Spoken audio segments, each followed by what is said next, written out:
vous avez un beau site internet qui a la fonction marchand ou pas, il va falloir se poser la question du reste. Est-ce que j'utilise mon site comme une phrase sur une carte de visite? Est-ce que j'utilise comme un outil de vente? Voilà. Et pour l'utiliser en tant que tel, il va falloir être visible. Et en termes de visibilité sur internet, on parle de référencement. Donc je vais tenter de vous donner les clés, les bonnes clés et les mauvaises clés à pratiquer dans le référencement. Donc je vais juste faire une petite présentation de la société que je représente ce soir, donc Brioude Internet. Comme son nom l'indique, le siège social est basé à Brioude en Auvergne, avec une antenne à Paris et à Lyon également. Donc puisque effectivement c'est dans les grandes villes aussi que beaucoup de nos clients se trouvent. On parlait des freelances et des gens qui peuvent vous lâcher. Je rebondis là-dessus parce que nous, ça fait 15 ans qu'on est sur la place. Donc c'est vrai qu'on a été l'un des pionniers parce qu'en 98, juste pour la petite info, c'est aussi la naissance d'un géant de l'internet, Google. Voilà, on est une quarantaine de collaborateurs aujourd'hui et puis c'est vrai qu'on bénéficie de cette expérience et du coup de cette notoriété sur le marché de la communication en ligne, le web marketing. Donc je vais vous parler des notions du référencement. Aujourd'hui, on ne peut plus parler de référencement sans parler de la mobilité. Donc les smartphones et les tablettes. Donc on va évoquer un tout petit peu cette partie également. Et puis on va finir sur deux cas clients, enfin un cas client plus une petite chose qui va vous faire sourire gentiment, donc pour vous montrer effectivement ce qu'on peut faire et ce qu'il faut aussi ne pas faire. Donc deux types de référencement, je ne sais pas si c'est clair pour tout le monde, mais aujourd'hui on parle de référencement. Qu'est-ce que c'est le référencement? Donc aujourd'hui, quand vous tapez une requête dans Google, vous avez beaucoup de résultats qui sortent. Il y en a qu'on peut acheter et il y en a qu'on ne peut pas acheter. Ceux qu'on peut acheter, c'est les premiers qui sont au début, les 3 premiers pour la plupart des requêtes, plus ce qu'on va voir sur la droite qui sont aussi des choses qu'on peut acheter. Donc je vais vous faire la définition par la suite. Et puis ce que vous avez en dessous, c'est ce qui ressort naturellement de votre site internet et donc que Google va indexer naturellement. Donc le référencement naturel, c'est quoi? Donc c'est fait pour l'internaute quand il va rechercher quelque chose sur Google. Il va chercher centre de bien-être, par exemple, pour reprendre l'exemple de tout à l'heure, et ben il va atterrir sur une page. Et ben si effectivement votre activité c'est d'avoir un centre de bien-être, il faut que vous soyez visible sur ce mot-clé. Donc c'est ça le fait d'être référencé naturellement sur un site internet. Je vais vous montrer après les fondamentaux de chacun. Donc c'est ça, c'est quand vous tapez une requête sur internet, vous avez 10 résultats qui vont ressortir naturellement de Google et il faut, selon votre activité, selon votre position géographique, selon vos produits et ainsi de suite, ressortir naturellement. C'est ce qu'on appelle le référencement naturel. Donc c'est quoi les enjeux de ce référencement naturel? Donc comme j'ai dit, c'est l'indexation du site. Il faut que chacune de vos pages, supposons que vous aviez 400 produits, il faut que ces 400 produits soient indexés sur Google.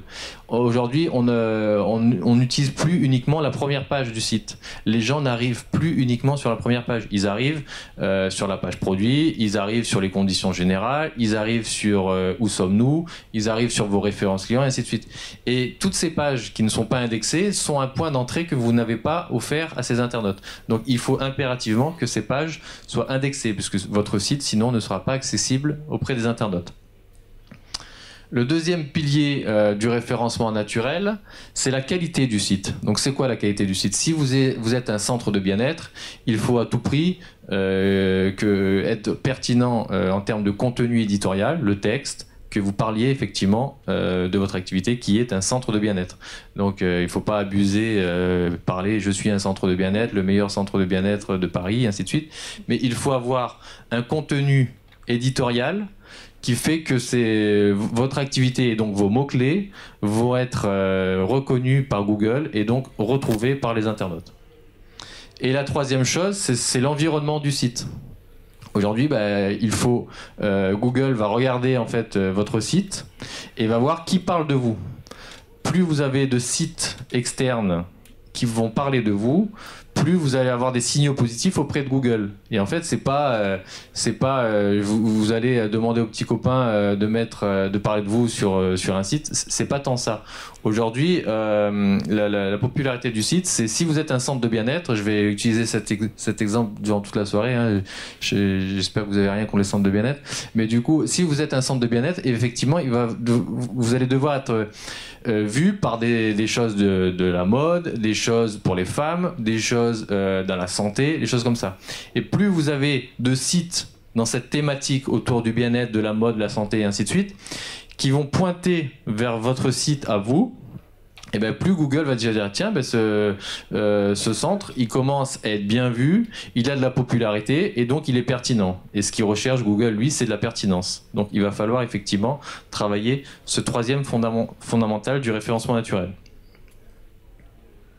Ça va jusque là, oui.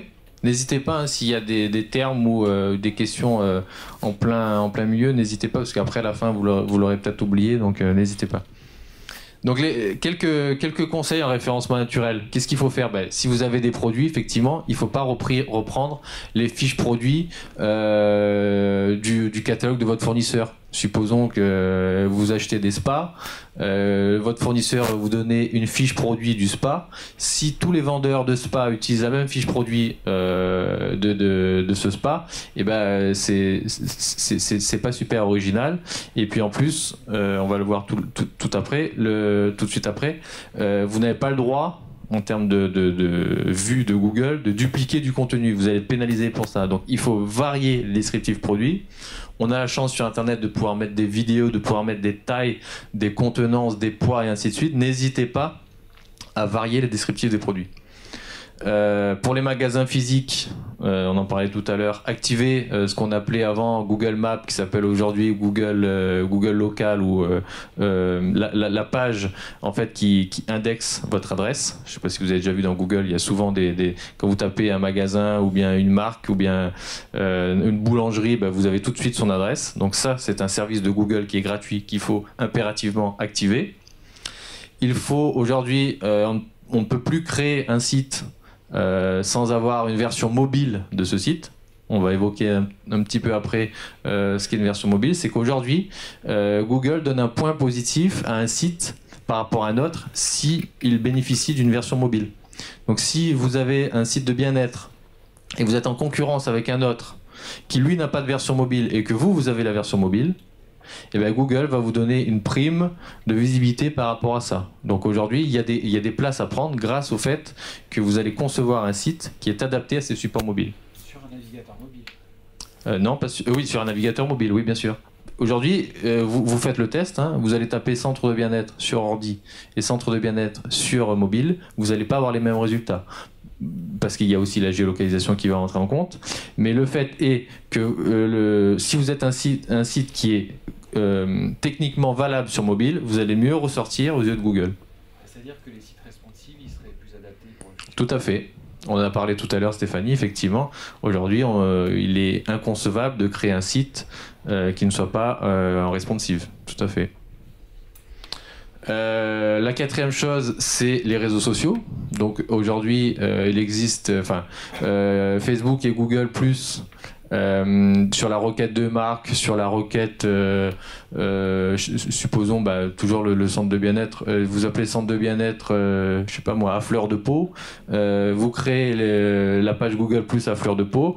Et sachez que dans Google Plus, il y a le mot Google et Google va beaucoup plus indexer votre activité si vous lui donnez, si vous avez créé une page sur son réseau social. C'est aussi un point positif. On parlait de popularité. Si votre page Google Plus est animée et bénéficie de signaux positifs des internautes qui mettent j'aime +1 et ainsi de suite, et c'est aussi quelque chose qui va avantager votre site web. Donc créez des pages Facebook et Google Plus. Et puis après, le petit conseil qu'on a à vous donner, c'est d'utiliser les outils gratuits de Google, parce qu'on parle souvent de Google, ça coûte cher, c'est ainsi de suite, mais grâce à la publicité qu'on paye à Google, il est en mesure de développer des outils gratuits, comme Google Webmaster Tools, qui est en fait un outil d'aide pour les webmasters, sur lequel vous allez retrouver toutes les erreurs que Google n'aime pas, tout un tas de choses au niveau technique et au niveau des mots-clés sur lesquels atterrissent les internautes. Et je parle de mots-clés parce que l'outil juste après qui s'appelle Google Analytics, qui lui est un outil d'audience, enfin, de gestion du trafic, savoir savoir combien d'internautes sont venus sur votre site, par où ils sont arrivés, par où ils sont partis, par quels mots-clés ils sont arrivés, parce que de plus en plus maintenant, Google va brider dans Google Analytics la vision du mot-clé, donc pour favoriser le référencement payant, qu'on va voir juste après, entre autres. Donc aujourd'hui, on a encore la chance dans Webmaster Tools d'avoir encore des indications sur les mots-clés d'arrivée. Donc activer ces 2 services gratuits. Est-ce que ce bridage qu'on voit arriver, est-ce qu'on va le retrouver sur d'autres outils comme Archine et autres? Sur quel outil, pardon? Archine. Il y a d'autres outils, vous savez, qui mesurent. Oui. Est-ce que ce bridage-là va influer le bridage qu'on pourrait retrouver non, lui, c'est vraiment Google là c'est Google Analytics sur lequel il ne veut pas afficher certains mots-clés pour que l'internaute n'ait pas cette information et puis pour surtout que l'annonceur achète le mot-clé. C'est-à-dire que, vous savez, quand on va héberger son site, par exemple chez Amen ou chez OVH, on va nous donner des petits outils de statistiques qui sont oui. dessus. Ces outils de statistiques, on va pouvoir le comparer avec Google Analytics. Oui. Et vous, ce que vous dites, en fait, c'est que les éventuelles portes d'entrée ou portes de sortie, je les aurais peut-être moins sur Google Analytics. Et moi, ma question, c'est est-ce que la Archine, je les retrouverai toujours ou pas? Après, il y a une deuxième chose à prendre en compte, c'est le navigateur.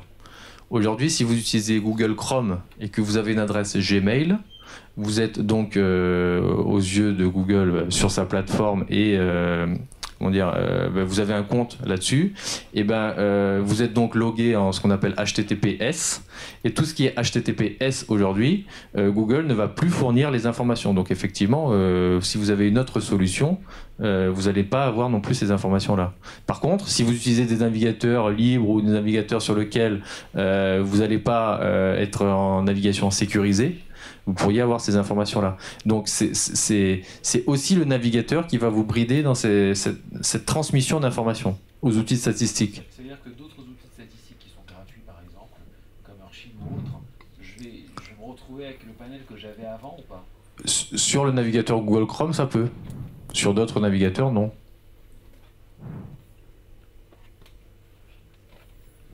Ça va? Non, j'ai l'impression que je comprends une chose, puis son contraire.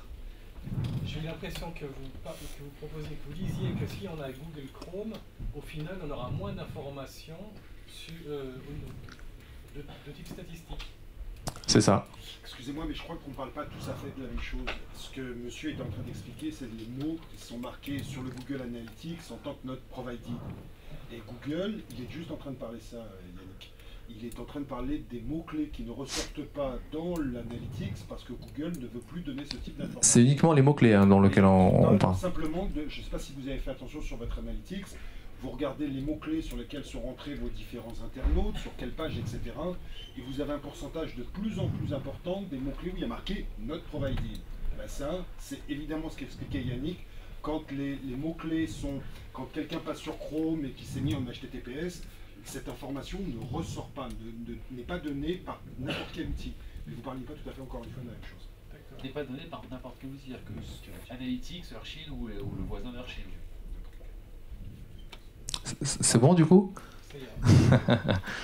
Donc ça c'était les bonnes choses à faire et puis maintenant ce qu'il ne faut pas faire.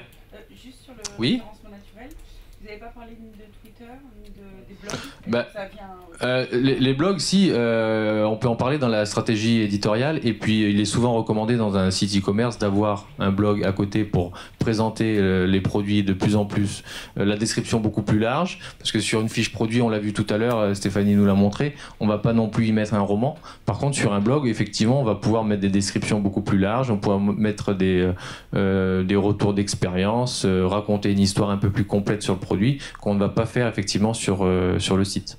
Et ça va améliorer le référencement. Et ça va effectivement améliorer le référencement. C'est comme non? Twitter, c'est alors en France c'est moins perçu pour booster le e-commerce. En France, c'est un peu plus sur des cibles, on va dire médias, politiques, numériques, sport, les choses comme ça. Donc c'est vrai que le combat des mortels qui achètent un sac à main rouge à pois vert n'est pas forcément sur Twitter. Donc quid toujours se poser la question, est-ce que mon client final est sur le réseau social, voilà. Donc Facebook aujourd'hui on sait que il y a plus d'1 milliard de comptes, Google Plus il y a 550 millions de comptes, donc je parle au niveau mondial, c'est connu et reconnu. Et puis ces deux réseaux sociaux là, Facebook et Google, ont la possibilité d'avoir une page entreprise, voilà. Donc ce qu'il ne faut pas faire en termes de référencement naturel, donc j'ai commencé à le dire tout à l'heure, c'est le contenu dupliqué. Avoir tout le monde la même fiche produit sur son spa, c'est pas bon du tout. Ça va pour la fiche produit, ça va aussi pour la description de la page, ça va pour le titre de la page, par rapport à vos concurrents, mais par rapport à vous-même. Si vous avez 40 pages avec le même titre et la même description, Google va se dire mais attendez, mais c'est laquelle la bonne en fait? Lui ce qu'il veut c'est la pertinence au niveau de son contenu, donc il faut que chaque page soit unique et chaque contenu est unique. L'abus des mots-clés, voilà, il ne faut pas effectivement mettre mon plus beau spa rouge est un spa, je suis vendeur de spa. Enfin, il faut quand même penser à l'internaute. Google c'est une chose, mais il faut que l'internaute aussi retrouve l'information qu'il est venu chercher à la base. Donc il faut vraiment arriver à faire un compromis entre donner l'information à l'internaute et aussi écrire du contenu par rapport à Google. L'échange de liens, c'est j'ai un site de sac à main et j'ai un copain qui vend des pneus sur internet. Il dit tiens, tu peux pas me faire un lien, tu peux pas parler de ton site, je vais parler de ton site et toi tu vas parler du mien. Ça avant ça aurait pu marcher, mais aujourd'hui ça n'a plus de poids. Vous pouvez le faire, c'est très gentil, vous allez faire plaisir à votre copain, mais aujourd'hui l'échange de liens, enfin la réciprocité des liens, donc un lien égale un pour un n'est pas perçu pour Google pour comme de la popularité. Google, lui, en termes de popularité, il veut que les liens soient créés naturellement. Il ne faut pas qu'il y ait un lien des pneus se retrouve sur le sac et le sac se retrouve sur le pneu. Vous avez saisi ce que j'ai voulu vous dire? Le texte caché aussi, ça c'était une vieille façon pour les internautes d'avoir un fond blanc et du texte blanc pour faire croire à Google et pour lui donner des informations. Ça, évidemment, ça ne marche plus. Les liens aussi en pied de page, vous avez 50 amis qui ont des sites, faire plein de liens, c'est pas forcément très très bien vu aux yeux de Google. Même quand il y a marqué footer, footer, si vous voulez dire des liens internes au site, c'est ce que vous voulez dire? Souvent il y a des balises div footer, et en fait on se retrouve avec le plan du site souvent. Alors je parle pas moi, je parle pas des liens internes au site, hein, je parle vraiment des liens externes au site. Énorme, mais je me suis retrouvé une fois avec un contenu qui était quasiment... C'est quoi comme type de contenu? C'est de la défisque. Tout ce qui est bon, appartement immobilier, et je me suis retrouvé avec un ancien salarié qui était chez moi qui m'avait tapé complètement le site. Oui. Et bon, il m'avait tapé juste la première page parce qu'il n'avait pas réussi à aller plus loin, mais est-ce que là, Google, je peux sonner une alarme chez Google, ou est-ce que je peux être pénalisé pour un contenu dupliqué? Les deux. Vous pouvez dénoncer, entre guillemets, dire c'est moi l'auteur de ça, et vous pouvez aussi être pénalisé si lui éventuellement le fait, ou si Google a vu avant vous que le contenu a été dupliqué. Je pense qu'à priori en fait c'est le tâche c'est plus ancien qui est... Voilà, il y a une prime effectivement, il y a une prime, et si vous avez créé ce contenu en 2005 et que l'autre arrive en 2010 et crée ce contenu, Google avec son algorithme, il n'est pas forcément bête et méchant non plus, il donne aussi une prime à l'ancienneté. Hein. Donc il va pas tout de suite vous dire tiens c'est dupliqué bête et méchant, il regarde quand même quelques paramètres. Et puis la dernière chose, c'est les annuaires de mauvaise qualité qu'on retrouvait auparavant. Je finis juste sur l'annuaire. On avait des packs pour 50 €, vous êtes visible sur 3000 sites dans toutes les thématiques possibles et imaginables. Ça aujourd'hui ça marche plus. Il y a quelques annuaires encore sur des thématiques bien précises et qui sont encore vus et reconnus par Google, mais faites vraiment gaffe aux annuaires qui vous promettent des milliers de liens pour pas grand-chose, automatisés. Google, lui, il déteste l'automatisation, donc il veut juste que votre contenu soit unique, frais, créé en permanence, et il veut que ce soit naturel. Oui ? J'ai une question concernant les textes cachés. Donc aujourd'hui, il y a un certain nombre de sites qui sont traqués justement pour voir notre activité sur le site internet, et les liens de tracking sont sous forme de textes cachés. Alors, est-ce que ça a vraiment un impact sur le référencement? Est-ce que c'est vraiment néfaste pour le site? Comment est-ce que vous pouvez nous expliquer quel serait... Le tracking en lui-même n'est pas quelque chose d'affiché sur le site. Vous parlez du code ou vous parlez du texte? Du code. Ah mais le code, le tracking, c'est pas quelque chose qui... Le code, c'est forcément caché par les internautes. Moi, quand je dis caché, c'est pour l'internaute, c'est-à-dire que vous vouliez tromper Google, vous mettez sac à main blanc pour être vu sur sac à main blanc, vous écrivez ça en blanc sur un fond blanc, ça c'est du texte caché. Du code pour l'optimisation, pour l'analytics, pour X raisons, c'est pas du texte caché, c'est du code. Ah non, le code du site à ce niveau-là va pas impacter négativement votre référencement. Hein. Google Analytics, c'est du code, hein, donc il va pas impacter sa solution. Hein. Donc ça c'était pour le référencement naturel, et maintenant il y a tout ce que j'ai dit au niveau des règles et ainsi de suite, les bonnes pratiques. Google a tendance à un tout petit peu les oublier à partir du moment où vous êtes prêt à surenchérir pour l'achat d'un mot-clé. Donc c'est ça aujourd'hui le référencement payant. C'est souvent assimilé à l'AdWords, je ne sais pas si vous avez déjà entendu parler de ce terme. Donc c'est les trois, vous vous rappelez, j'ai les trois premiers termes qui sont au-dessus du pavé quand vous tapez une requête, plus les 10 résultats qui sont à votre droite. Donc ça, en fait, vous pouvez acheter dès à présent un mot-clé et être vu dès demain sur ce mot-clé. C'est un système d'enchères, donc c'est un système l'offre et la demande. Donc si le concurrent achète à 1 € le mot-clé, et ben vous devez acheter plus.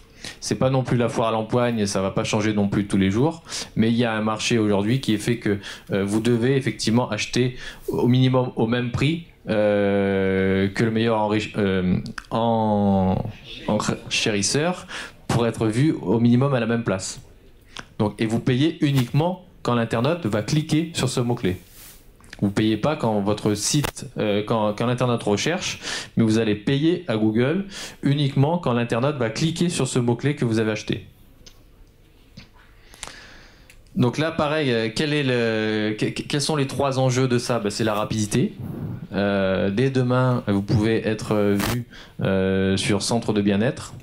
Vous achetez, vous dites à Google combien ça me coûte centre de bien-être, il va vous dire ça vous coûte tant, vous mettez le même prix et un petit peu plus, vous êtes visible dès à présent. Donc ça c'est très très très rapide. C'est accessible pour n'importe qui parce que vous pouvez combattre avec des concurrents qui sont plus gros que vous. C'est qu'une histoire de... après c'est une histoire de coût, mais c'est accessible pour n'importe qui. Une TPE qui lance un site peut dès à présent acheter un mot-clé auprès de Google. Et puis le gros avantage d'acheter un mot-clé, on parlait tout à l'heure du tracking, donc savoir quel est le mot-clé qui est visible sur lequel mes internautes arrivent, et bien aujourd'hui, AdWords vous permet aujourd'hui de savoir encore le retour sur investissement de chaque mot-clé. Donc il va vous dire, vous avez payé 1 € sur ce mot-clé, quel est le chiffre d'affaires que ce mot-clé m'a généré dans le temps?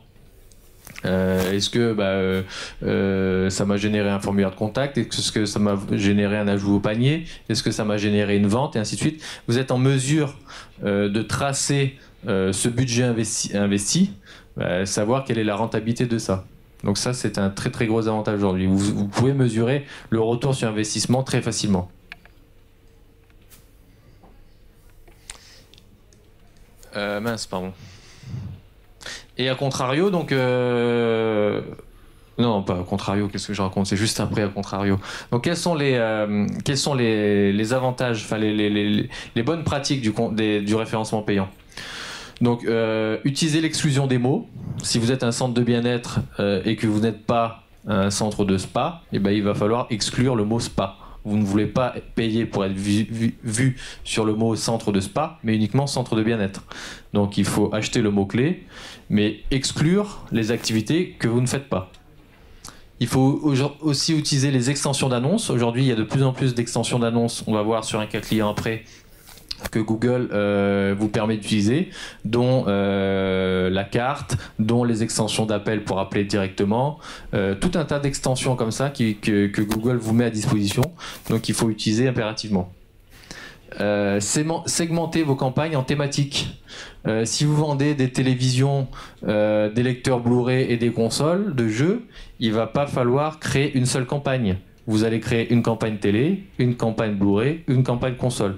Plus vous allez segmenter vos campagnes et plus vous allez pouvoir mesurer les investissements, le retour sur investissement de chacune des campagnes et vous dire celle-là finalement elle n'est pas rentable, j'arrête, celle-là elle est super rentable donc j'augmente le budget. Voilà. Plus vous allez segmenter, plus vous allez pouvoir mesurer. Tester en permanence des nouvelles annonces parce que l'acquis d'aujourd'hui, la vérité d'aujourd'hui n'est pas celle de demain. Donc c'est pas parce que ça marche aujourd'hui qu'il faut laisser vivre la campagne et ne plus s'en occuper. Parce que demain peut arriver un nouvel acteur, demain peut arriver un nouveau mot-clé et ainsi de suite. Donc il va falloir en permanence tester et surveiller ces annonces. Et puis une chose très importante à faire, et puis encore plus avec l'arrivée du mobile aujourd'hui, le surf mobile, c'est de faire des opérations géolocalisées et ponctuelles. C'est-à-dire qu'aujourd'hui, je suis un centre de bien-être à Paris, je ne veux pas cibler les gens qui sont à Lyon.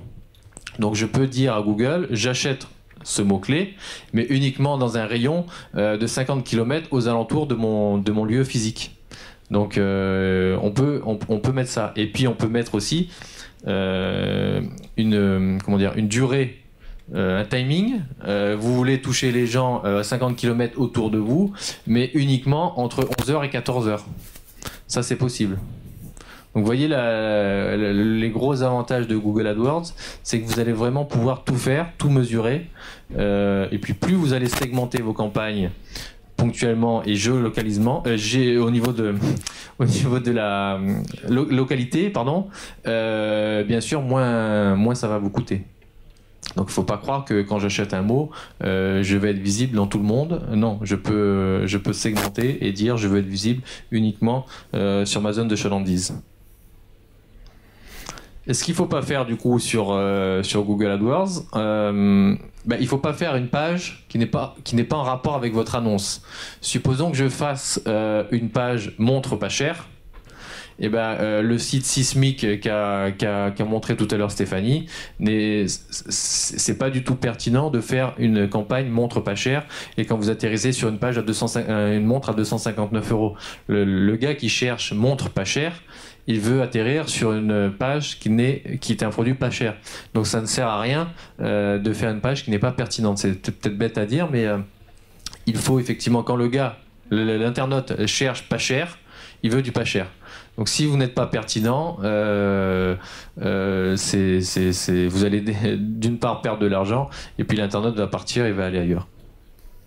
Cette même page de montre d'atterrissage, quand vous allez cliquer sur montre pas cher, vous atterrissez sur une page, le produit correspond et ainsi de suite, mais si cette page met 5, 6, 7, 8 secondes à charger, l'internaute lui va repartir. Par contre Google lui va vous débiter. Donc ça serait un petit peu dommage d'avoir une page qui est un peu lente, parce que sachez qu'aujourd'hui on dit toujours que l'internaute c'est dans les 2 ou 3 secondes que ça se joue. Donc sur le mobile, après si on perd le signal, si on n'est pas en 3G ou en 4G, enfin si le site est lent à charger, vous allez perdre l'internaute. Donc c'est dommage d'acheter un mot-clé pour une page et que cette page soit lente à charger. Pareil, sans description ni prix. Aujourd'hui, AdWords, c'est vraiment considéré pour un acte d'achat. Donc, quand l'internaute clique, une recherche déjà par définition, c'est qu'il recherche quelque chose. S'il tombe sur un produit qu'il a recherché, il n'y a pas sa description, il n'y a pas son prix, alors qu'il a tapé par exemple pas cher. Quand il tape pas cher, il veut un prix. Si vous atterrissez sur une page nous contacter, et voilà, l'internaute va tout de suite repartir. C'est encore une fois, vous n'êtes pas du tout pertinent. Et puis créer des campagnes, comme je l'ai dit tout à l'heure, créer des campagnes et les laisser vivre. C'est pas bon, pourquoi? Parce que vous-même, vous n'allez pas apprendre de ce que fait l'internaute par rapport aux mots-clés que vous avez achetés. Donc c'est un peu dommage. Et puis effectivement, vous allez vous louper d'autres mots-clés dans le secteur d'activité. Vous allez éventuellement louper l'entrée d'un nouvel acteur. Vous allez louper tout un tas de choses. Même si ça marche, effectivement, il faut suivre ces campagnes AdWords. Il faut regarder ce qui marche pas. Essayer d'optimiser un petit peu ce qui marche bien. Supprimer ce qui marche moins bien. Enfin, ainsi de suite. Voilà. Il faut vraiment... ne pas laisser ces campagnes à l'abandon, et même si elles marchent. Ça va pour le référencement? Oui, une question? Moi j'ai un conseil à vous demander en termes d'achat d'AdWords. Oui. Mettons qu'on soit sur un salon de la moquette. Oui. Le mot-clé salon de la moquette va être beaucoup moins cher, va être je sais pas, à 60 centimes par clic, que salon moquette, qui va être à 1,50 par exemple. Dans ce cas-là, est-ce qu'il est moins intéressant d'acheter celui moins cher, ou est-ce que finalement, vu qu'on a un budget fixe journalier... Je sais pas si c'est... moi, quand je suis vendeur, enfin c'est quoi, vous vous positionnez comment là, sur ce salon de moquette? Vous êtes un... Non, mais l'exemple. Vous êtes un exposant sur ce salon de la moquette, c'est ça? C'est juste tout ça pour vous dire qu'en fait, tout ça pour vous dire ce qui est intéressant en fait, c'est quel est le mot-clé qui est le plus recherché de l'internaute. Si c'est salon moquette qui est recherché 40 000 fois et salon de moquette qui est recherché 500 fois, effectivement, est-ce qu'il vaut mieux payer moins cher pour être salon moquette mais qui est recherché 500 fois, ou payer un petit peu plus mais pour être recherché beaucoup plus? C'est ça la bonne question à se poser. C'est pas tant... parce que le prix, c'est une chose, mais si vous payez quelque chose pas cher et qui n'est pas top, au final, vous allez être déçu aussi. Donc c'est surtout la bonne question à se poser, c'est quel est le mot-clé pertinent dans mon secteur d'activité et quel est le mot-clé qui est recherché par les internautes. Oui, mais puisque le budget journalier est le même... Oui, le budget journalier... Oui. Donc si mon coût par unité est inférieur, je vais avoir plus de clics finalement, par jour. Que si mon coût est cher, j'aurai forcément moins de clics. Oui, mais si la demande n'est pas là, vous aurez moins de clics, quoi. Donc vous pouvez effectivement ne pas atteindre votre budget maximum que vous avez autorisé à Google. Hein. Si la demande n'est pas là, vous n'aurez pas l'internaute. Enfin, si l'internaute ne recherche pas, vous n'aurez pas l'internaute sur votre site. Donc c'est en ça que des agences AdWords vous aident. Déjà dans un premier temps, c'est de cibler le mot-clé sur lequel vous êtes plus pertinent et qui va être recherché par l'internaute. C'est la base. Donc on a parlé de la visibilité au sens large. On va faire un petit focus sur le mobile, parce qu'aujourd'hui, vous avez beaucoup de gens ont des smartphones. Il y a quelques chiffres clés que je vais vous citer, mais effectivement le surf mobile, j'en vois déjà 2 devant moi qui sont sur leur smartphone en ce moment. Donc aujourd'hui le surf mobile, le surf passe de plus en plus dans le mobile. On est ici à la capitale, on est dans le métro, on est dans le bus, on est à pied, on est en permanence, on a du temps à perdre ou à gagner, je sais pas comment on le prend. Et ben effectivement on surfe sur son mobile. Donc si premièrement vous n'êtes pas sur ces supports-là, et ben vous allez vous couper de ces gens-là. Et c'est pas forcément que les gens vont acheter sur le mobile, mais ils peuvent rechercher dans le métro et consommer à domicile. Donc si vous loupez de ce premier levier d'atterrissage de l'internaute, et ben vous allez perdre toute la chaîne. Aujourd'hui, on sait que 55% des internautes consultent le mobile quotidiennement. 55% des internautes. Donc si effectivement vous n'êtes pas sur ce support-là, vous perdez déjà 55% du trafic. On est à peu près 65 millions d'habitants en France. Il y a plus de 70 millions de smartphones. Donc il y en a qui ont 2 mobiles, qui surfent, j'en ai même vu qui surfent avec les 2 mobiles en même temps. On en a un chez nous, donc je peux parler. Donc c'est voilà, il y a beaucoup plus de mobiles que d'habitants. Et Google avait même donné une stat intéressante. Je crois qu'aux États-Unis, ils disaient qu'il y avait plus de mobiles que de brosses à dents. Vous vous rendez compte, aujourd'hui, le mobile, c'est l'objet qu'on ne veut vraiment plus oublié à la maison ou sur une île déserte, quel est l'objet sur lequel je voudrais emmener. S'il y a de la 4G, c'est mon mobile. La brosse à dents, ça passe après. On peut acheter, avec son mobile, on peut acheter une brosse à dents. Avec une brosse à dents, ben, on peut pas surfer sur Internet. Oui, pardon ? Ouais, ça va venir, ouais. Ça va venir. 41% des téléphones mobiles aujourd'hui sont des smartphones. Donc aujourd'hui, on va dire presque 1 sur 2 est un écran connecté, Internet, un écran large sur lequel on peut cliquer, on peut consulter, on peut avoir des mails, on peut avoir Facebook, on peut surfer, ainsi de suite. Donc voilà. Et une chose qui est très très importante, c'est que 15% des Français ont une tablette. On pensait qu'avant les tablettes c'était considéré comme un produit de luxe, c'était un peu cher et ainsi de suite, mais aujourd'hui 15% des Français ont une tablette. C'est l'objet le plus vendu depuis 2 ans à Noël. C'est vraiment l'objet sur la liste de cadeaux en numéro 1 pour les Noëls, les anniversaires et ainsi de suite. Donc pensez effectivement à être visible sur ces supports-là. Parce qu'à contrario d'un ordinateur, quand je suis dans la rue et que je cherche pizzeria avec mon mobile, j'ai envie de manger une pizza.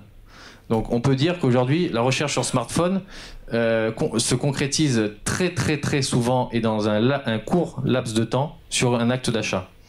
30% des recherches sur smartphone découle sur un achat sur ordinateur. Comme je disais tout à l'heure, je regarde le sac à main dans le métro, je vois le site intéressant, je vais le noter, et le soir, tranquillement sur mon ordinateur, parce que j'ai peur de sortir ma carte bleue dans le métro pour payer, et ben je vais acheter sur ce site, je vais le mémoriser. Si vous n'êtes pas, encore une fois, à cet endroit-là, et ben les gens vont acheter ailleurs. Et 22% des recherches sur le mobile, on en parlait, enfin la question de tout à l'heure de madame, 22% des recherches sur mobile se concrétisent sur un achat en magasin. En l'occurrence, quand il est 18h30 vendredi soir et que je cherche pizzeria, c'est que j'ai envie de manger une pizza. Si vous n'êtes pas vu à ce niveau-là sur Pizzeria Paris à 18h30, eh ben, vous allez louper du business parce que vous n'avez pas un site et vous n'êtes pas visible à ce moment-là, au bon moment, au bon endroit. Donc, vous vous rendez compte, aujourd'hui, c'est un énorme allié pour les magasins physiques. Les magasins physiques avaient peur un temps d'Internet, se disaient ouais mais attendez, on va se faire manger nous par Internet et ainsi de suite. Aujourd'hui, le mobile est un formidable allié pour les magasins physiques parce qu'on peut attirer des gens en magasin grâce au mobile. Donc il faut vraiment se poser la question d'être visible sur les mobiles. Donc on voit que le mobile c'est indispensable, je viens de vous l'expliquer, mais à côté de ça, qu'est-ce qu'on a ? On a aujourd'hui 96% des sites en France qui ne sont pas optimisés pour le mobile. 96% des sites en France qui ne sont pas optimisés pour le mobile. Je ne sais pas si vous vous rendez compte, mais c'est quasiment tous les sites. Donc il y a des places à prendre aujourd'hui. Il faut faire l'effort aujourd'hui d'y être parce que vous pouvez prendre de l'avance sur même des gros acteurs qui aujourd'hui, dans le tourisme, dans beaucoup de secteurs qui sont très très très très concurrencés, aujourd'hui ne sont pas visibles sur support mobile. Donc il y a des coûts à faire, il y a de l'avance à faire parce que 96% des sites ne sont pas adaptés. Et on a vu tout à l'heure que 50% des gens surfent sur mobile. Donc vous voyez le potentiel. Les visiteurs mobiles forcément quittent le site dès qu'il n'est pas optimisé. Dès qu'il faut zoomer beaucoup, on ne voit rien, il faut parcourir à droite, à gauche, on ne peut pas cliquer avec le pouce et ainsi de suite, et ben ils s'en vont. Ça c'est une certitude. Et ces gens-là, quand ils quittent le site, eh ben, ils vont vous oublier et donc ils auront une mauvaise image. Ils vont repartir sur le site de la concurrence. Le site de la concurrence, lui, sera éventuellement adapté et donc ben, c'est celui-là qu'on va garder en image, en tête. Donc c'est pas vous, mais ce sera l'autre. Donc c'est très, très dommageable. Donc les bons conseils pour de la visibilité sur le mobile, c'est quoi? C'est pas moi qui... Oui, attendez, il y avait une question juste avant, oui? Concernant les 96% des sites qui ne sont pas optimisés mobiles, oui. Ceux qui sont dans ce cas-là sont obligés de faire un re-engineering de leur site ou... Il y a deux choses. Ceux qui créent aujourd'hui il faut impérativement être visible sur le support mobile et on peut adapter son site en responsive design, je ne sais plus qui en parlait tout à l'heure, ou bien créer une version mobile de votre site. Vous avez une version normale, vous créez une version mobile. Et puis quand vous allez passer au responsive design, vous dites bah, moi je veux être visible aujourd'hui sur le support mobile, et ben vous n'êtes pas obligé de transférer tout votre site d'un coup. Vous allez vous dire bah, voilà, moi les pages essentielles, les pages clés, les produits clés, il faut que je sois vu sur le mobile. Et ben vous allez vous créer des pages d'atterrissage pour l'internaute qui sont, elles, optimisées pour le mobile. Vous n'avez pas l'obligation de transférer tout votre site d'un coup, mais vous pouvez faire une transition en créant certaines pages qui sont les plus comment dire, importantes pour vous dans votre business. Après, bah oui, si vous avez le budget et que vous voulez tout refaire, effectivement, c'est le mieux. Hein. Je voulais rebondir en fait par rapport à ça. Qu'est-ce que vous pensez en fait entre un site mobile dédié ou quand vous dites responsive design, et même je pense même à une web application, puisque il y a beaucoup de, je pense par rapport aux banques qui font beaucoup ça. Oui. Bah, des sites assez compliqués. Ça va dépendre de votre activité. Un gros site marchand ne peut pas transférer son site mobile en responsive parce que ça va être lourd, ça va être une usine à gaz. Donc lui, effectivement, il va créer une version mobile qui sera très allégée, qui va contenir uniquement les produits. Donc pour un gros site marchand, c'est peut-être ça la solution. Après, l'application mobile, ça c'est encore autre chose. Aujourd'hui, quand vous avez une application mobile, vous coupez des gens qui vont rechercher sur Google. Donc là, c'est encore une autre stratégie. Une application mobile peut s'additionner à votre site, mais ne peut pas remplacer forcément votre site. Encore une fois, ça va dépendre de votre secteur d'activité. Et l'avantage du responsive par rapport à un site dédié mobile, c'est que quand vous faites des actions de communication, de web marketing et ainsi de suite, vous n'avez qu'un seul site à gérer. Donc tous les signaux positifs que vous allez recevoir, comme on a dit tout à l'heure, la popularité, les réseaux sociaux et ainsi de suite, eh bien vous allez devoir multiplier vos efforts par 2 si vous avez un deuxième site. Juste par rapport au temps de chargement, en fait, puisque je pense qu'un site sous responsive design est plus lourd, je pense. Effectivement. Plus de JavaScript, plus de technologies associées. Effectivement, le responsive design, c'est ni plus ni moins que du contenu qui va dire à Google, bah, si je suis sur un iPhone ou sur une tablette, effectivement, tu vas me réduire ces informations-là, tu vas me couper quelques données, tu vas me garder uniquement ça, mais effectivement, la page sera chargée en intégralité. C'est dommageable aussi pour l'information, non? Bah, il faut par contre que la page, quoi qu'il en soit chargée en 5 secondes. Ça, c'est les données que Google donne. Si votre page n'est pas chargée en 5 secondes, ça va être dommageable pour tout, hein, si je puis dire. L'internaute, la visibilité, le référencement et ainsi de suite. Mais un point de vue purement référencement, c'est plus intéressant d'avoir un site spécial mobile qu'un site responsive design. Ben, comme je dis, du coup, c'est double temps, double budget, c'est un autre site. Donc les actions que vous allez mener sur le site mobile ne vont pas être répercutées sur le site normal et inversement. Donc c'est pas donné à tout le monde d'avoir 2 sites. Vous voyez, si votre site normal est très bien référencé, du jour au lendemain, vous lancez la version mobile, eh ben, vous n'allez pas garder ces acquis sur la version mobile. Il va falloir recommencer. C'est une autre adresse internet. Souvent on voit m.brioude.fr par exemple. Attention à la duplication de contenu aussi. Et effectivement, attention à la duplication de contenu. Très bien, vous suivez bien. Ça serait dommage effectivement de vous dupliquer sur votre site, dupliquer vous-même votre propre contenu. Ça serait un peu dommage, effectivement. Donc quels sont les conseils en web mobile? Ça, c'est toujours des données de Google, hein, qui nous donnent. C'est vraiment les commandements de Google pour être visible sur le web. Rapidité, on vient d'en parler, donc je passe. Les boutons cliquables, pas uniquement avec l'index, c'est aussi avec le pouce, parce qu'on utilise son smartphone souvent d'une seule main. Donc l'index, il est à l'arrière et le pouce, c'est lui qui sert pour naviguer et pour cliquer. Donc pensez effectivement à rendre votre texte cliquable avec le pouce, qui est un peu plus gros.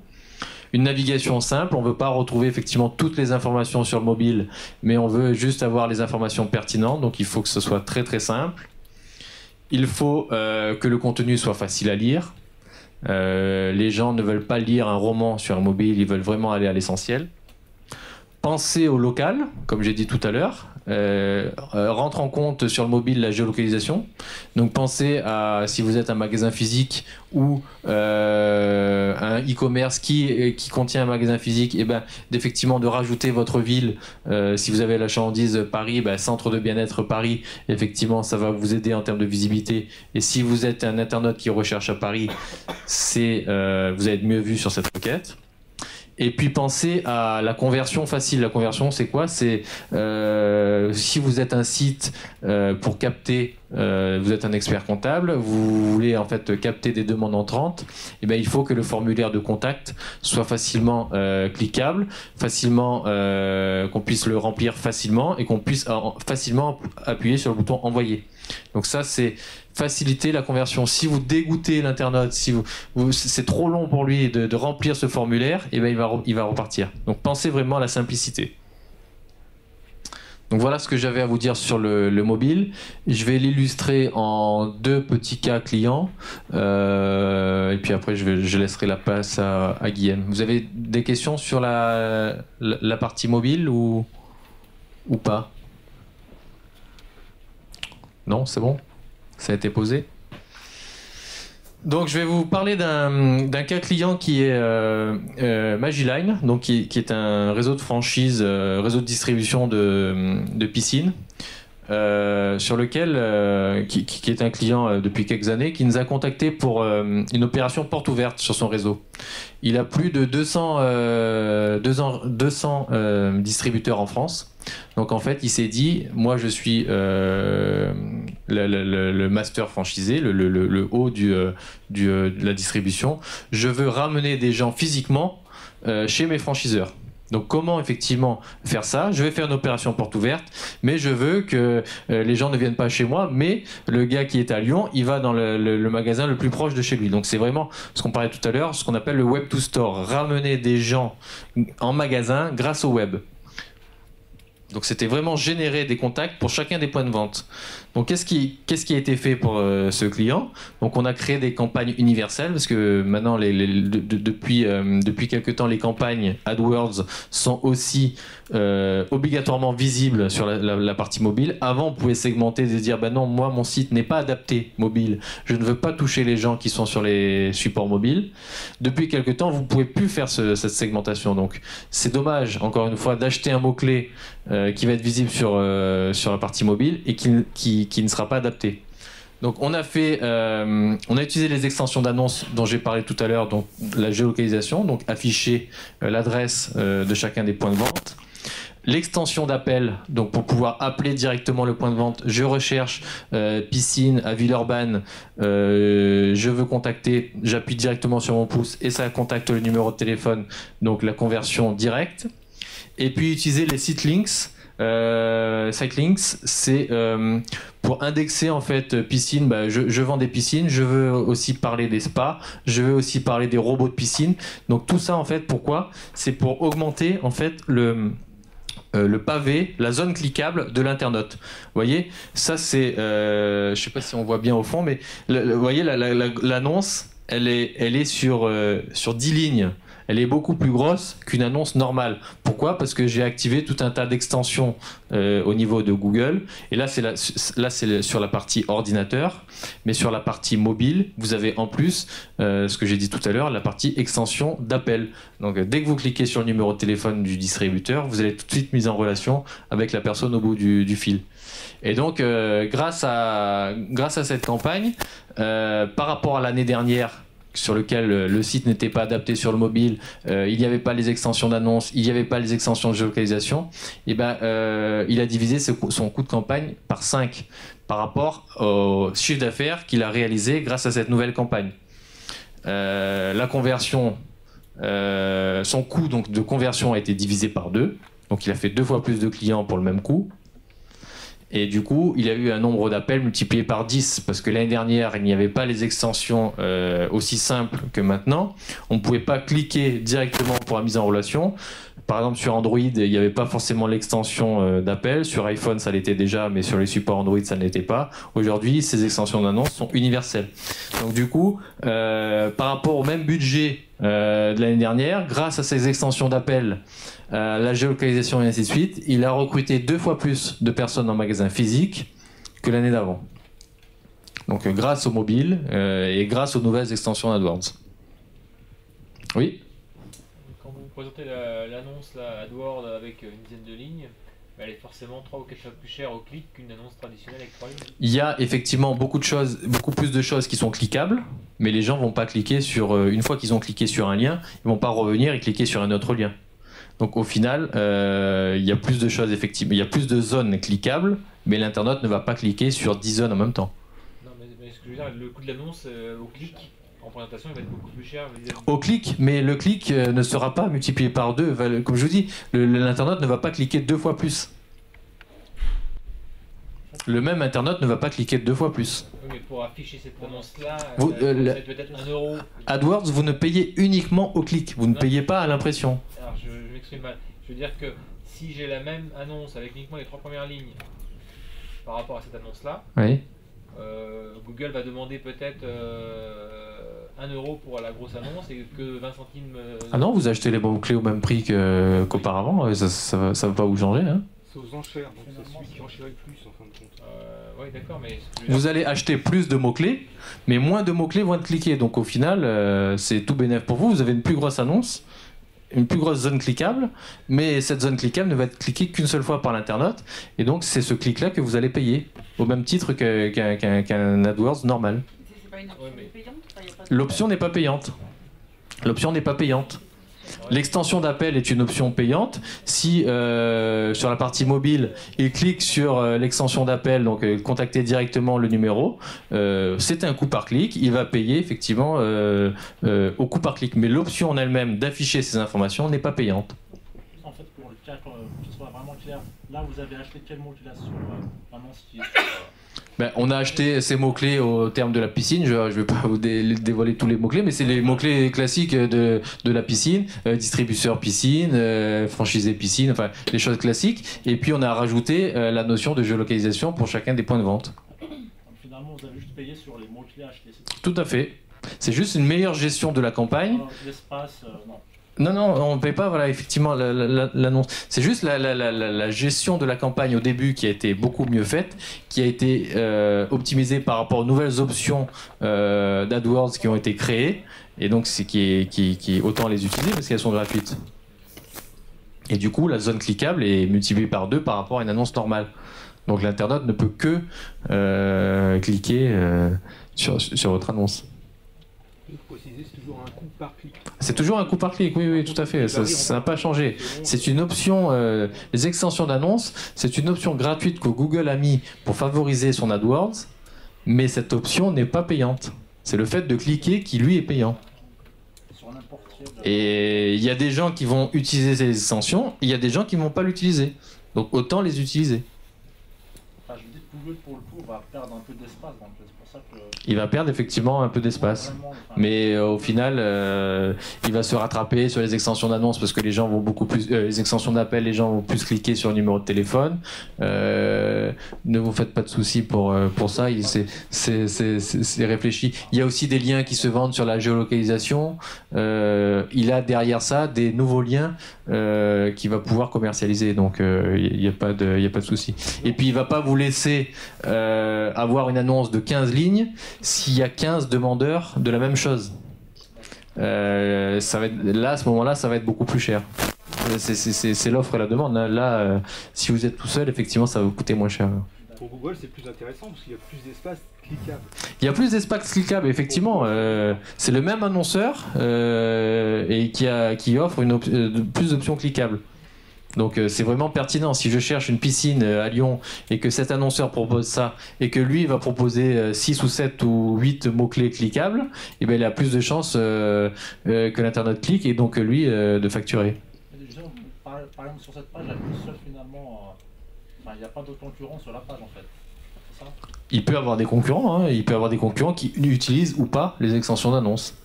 Il peut y avoir 3 concurrents avec les mêmes... Ils n'auront pas toutes les mêmes extensions au même moment. Parce qu'après, il y a la localisation, il y a le timing de la campagne qui va rentrer en jeu, enfin ainsi de suite. Il va pas pouvoir vendre 3 fois le même espace. Sur la même page, Et puis Google bloque au bout d'un moment quand même Il veut 3 annonceurs et pas 3 qui est ce même bloc. Hein. Vous avez le taux de conversion pour ça? Oui, on a le taux de conversion, oui. Le taux de clic ou le taux de conversion? Qu'est-ce que vous appelez vous taux de conversion? En fait, vous avez un taux de conversion moyen. Oui. Bah, il a été multiplié par 2 là sur cette campagne, ce que je disais tout à l'heure. J'ai pas le chiffre exact, non. Je sais qu'il a été multiplié par 2. Pourquoi? Parce que l'annonce est 2 fois plus grosse.